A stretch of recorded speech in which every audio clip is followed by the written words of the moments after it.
Hey guys, it's Charlie. It's August 4th, Tuesday, and I want to make one more video.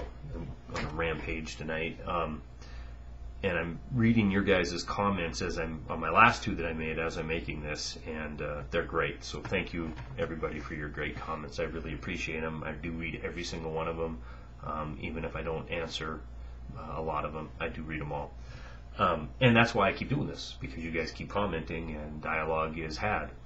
So anyway, I want to talk about the Federal Reserve. There's a subject that's fun. One of you guys sent me a story today about the Federal Reserve and how they're laundering money into, allegedly, into the stock market. And I read it and then deleted it off my phone before I had a chance to write down your name, so I apologize. You'll know who you are in a second. It's an article in the Market Oracle, and I read it as soon as I came home, and it's amazing, and I'll link it to this video. But basically, it goes on to say, this run-up in Wall Street that has occurred in the last several months has been directly funded by the Federal Reserve through the too big to fails, in effect doing an in-run on Congress so they don't have to go to them for more TARP money. Another bailout. And if you remember, these mega banks had to bail out, then they needed another one, then they needed another one. So some of them ended up with hundreds of billions of dollars, 2 or 3 chunks at a time. Well, the Fed realized they couldn't keep doing this because the people's patience would wear thin. So they are pumping this money through these banks into the stock market, is the allegation of the story, which I personally believe 100%.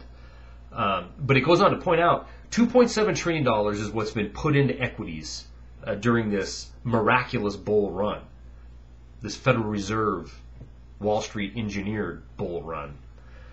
And with $2.7 trillion going into the market, we should be seeing roughly in the ballpark same amount coming out of money market type accounts.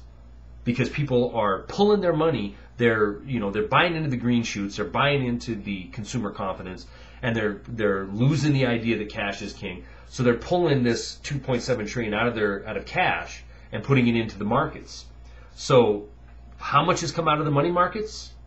400 billion has come out, while 2.7 has went in.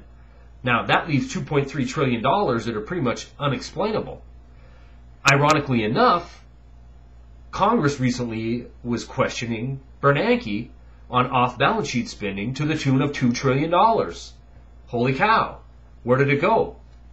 Who got it? And what does he say in typical Federal Reserve fashion? I ain't telling you. Because it would crash the economy. I can't. It would crash the confidence in these banks. What a joke. So he's not going to tell us. But the problem is, the end goal, according to this article, was they will inflate Wall Street, and in their own puffed up arrogance of this incestuous cesspool of collusion between Wall Street, Treasury, and the Federal Reserve, in their own arrogance, they figured all they needed to do was blossom up Wall Street, blossom up the markets, and everything else would come to worship at their feet, and the economy would return to health. But what happened? Exactly the opposite. They did too good of a job when they initially held a gun to our head last year, claiming martial law would happen if this bailout didn't get passed. People freaked out. Immediately after that, the savings rate goes from negative to a positive, now at 6%. Immediately after that, the unemployment rate started shooting through the roof. We had the highest spike right after the initial robbery of 700,000 people were laid off. And you can dress this up however you want with green shoots and signs of recovery in the second half and consumer confidence rising. You can say all you want about that through your mainstream propaganda machine.